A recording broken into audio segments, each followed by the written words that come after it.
Stay tuned to hear how I almost got jumped by an old man on a Parisian train.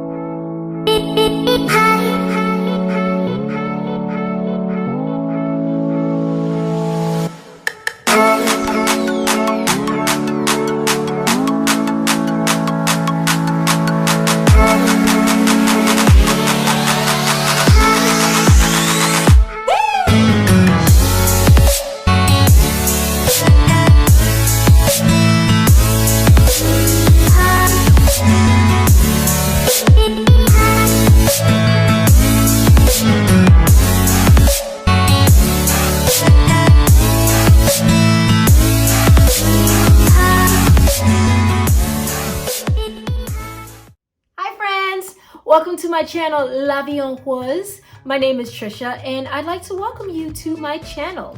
If this is your first time here, congratulations. Congratulations on making that decision to live life in pink.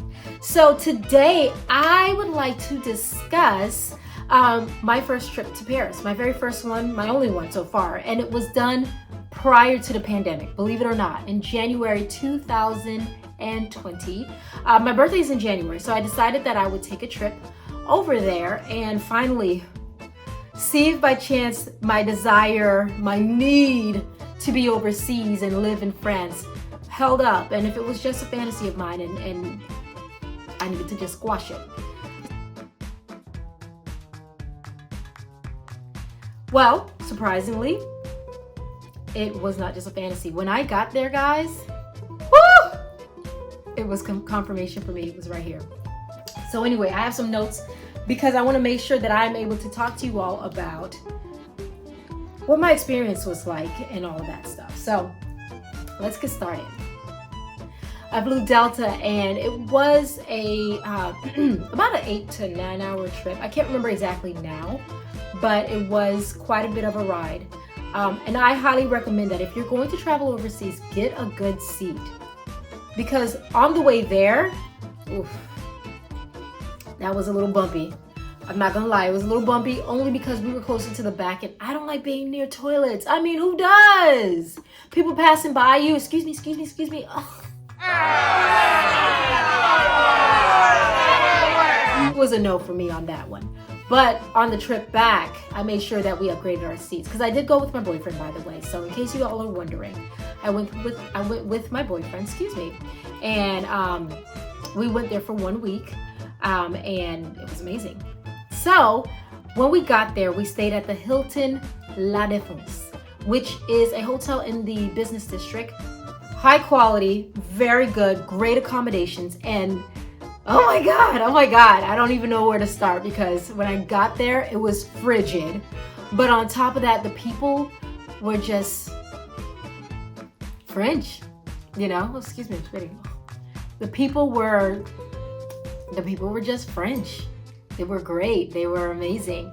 I went to the Eiffel Tower the first night, and let me tell you, all my little lessons of Duolingo and taking some tutoring on the side had to kick into high gear because my boyfriend did not speak French. Does not speak French.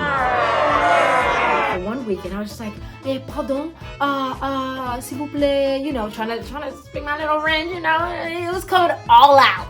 You guys, there were some times that we were in a pinch, we were in a bind, and that French came up out of nowhere. It came all out. It came out, and that's what was super exciting about just being able to have that conversation. And sometimes the people were merciful and they would translate to English, and I just appreciated it. And I think sometimes, honestly, that was their opportunity to be able to practice their English. The weather. How was the weather? So the weather in France was cold, typical January weather, because it's not below the equator, you know, so it was very cold. And let me tell you guys, I actually had gotten, like, I got my little winter coat and I was out there, but I saw that the fashion was these thick coats that even the men and women were wearing, the hoodies that had like the fake fur lined around it, the faux fur, excuse me, that was lined around the coat. So I went to the mall. I was like, I can't look like a tourist. Who wants to look like a tourist? So your girl out here went to the mall and purchased a new jacket. I did. I took myself to Zara and I purchased my... So right at this moment, I realized that somehow Shelby's harness was broken. So that's what that was about. So in addition to going to the Eiffel Tower, which we did twice, once for the first night that I was there, the other night for my birthday, we had a birthday dinner there for me.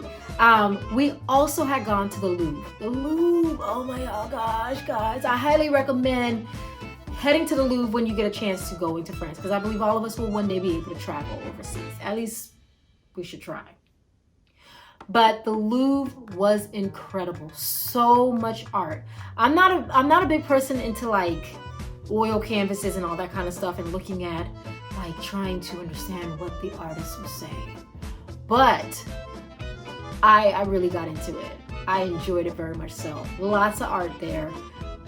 There is a restaurant that you can eat because you're gonna need the time to eat. You're gonna need the time to relax a little bit and sit in front of some paintings that you like. The only section that was closed off that I really wanted to see was the African art section. That was closed for renovation as well. The thing about traveling over to France during January, which is a great time to travel, is that a lot of the attractions are closed for renovation during that time frame because they understand that the tourist season is not as high. That's typically around the summertime, and so they use that opportunity to shut things down. That's exactly what happened to me. So I recommend definitely try to go when it's warmer, but try not to go when it's too high season for tourism, because it is a little more difficult to get around and see things, and it's a little more congested. So yeah, that's for sure. Another fun thing happened to me while I was in France. I bumped into my coworker. I knew she was traveling to France, but I didn't know exactly when. And we literally bumped into each other on the Eiffel Tower. And it was amazing. Like, how do you bump into a coworker with her and her husband at the Eiffel Tower in a whole nother country? Like, how does that happen? It was amazing. We went during the same week, and that to me was magic. That was just like, wow, crazy. Bananas. I want to talk about the food. The food was delicious. There were some moments where I was just like, okay, it's kind of standard. We didn't get a chance to necessarily go visit the applaudissements that were there, the different ones that were there, but we took the train a few times, as was highly recommended, because we wanted to be like the locals, you know, but also get a chance to visit and sightsee. So we did the Eiffel Tower. We didn't get to do Versailles. We did go out there, but they were closed for renovations. Notre Dame was closed for renovations. And there was a strike going on.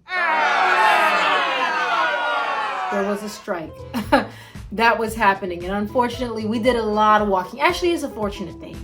We did a lot of walking. There were times we would get back to the hotel and my feet were like so achy, busted and disgusted, and sore from walking so much. And the weather sometimes would be rainy. So it was very gray, not a very bright scene, which I was fine with. I could actually accept that. Because I was in France. I was in a place that I've always wanted to be, which was the City of Light. By the way, it is light, singular, not plural. That I found out via Google. Google it. Also, there was a situation that happened to me on the train, on the metro. So, I didn't understand the rule that when the elderly or the disabled come in on the train, you gotta get up.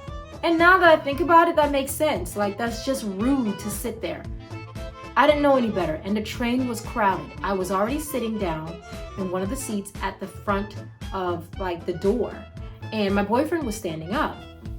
Here comes this older white guy, and he had his cane in front of me. He put his cane in my face, y'all, and he was like, he said something in French in French that was something like, "You don't understand." Vous ne comprenez pas. Vous comprenez pas. That's what he said. Vous comprenez pas. Vous comprenez pas. Or something like that, and I was just like, "Yeah, excuse me, that's bad. Vous comprenez pas." That's what he said, and I was just like, "What? What am I not understanding?" I'm like, "Huh? Excuse me." And he kept waving his cane in my face. Y'all, I almost got jumped on the train by an old man. And then finally, the other patrons that were on the train got up and they were like, Monsieur, Monsieur, Monsieur, like, take my seat is what they were saying in French. And he was like, no. That man refused to let up. He wanted my seat. He wanted the chair that I was in specifically. So my boyfriend was like, babe, get up, get up, get up. And I'm just like, no. I should have been a little bit easier to deal with. I just got really frustrated, really mad. And mind you, I'm a Christian, y'all, so pray for me. I need deliverance. I need deliverance. But he was just like, give me your seat. And then finally, my boyfriend was like, sweetheart, just get up. It's not worth it. We're new here. He ain't new, all right? So I finally got up with anger. I was just looking at him and he was cussing me out underneath his breath. I don't even know what he said, but it was rough. It was rough. And so that was the only kind of like pop-off situation that I had to deal with. But for the most part, everything else was a little more smooth sailing, you know? And yeah. Hey friends, so apparently I forgot to include a closing to this video. I apologize for that, but if you did enjoy it, please like, subscribe, hit the notification bell so that you are notified every time I upload a video, which is weekly, and go ahead and comment below and tell us about your experience with traveling abroad, and also share it with others. Thanks so much. Talk to you later.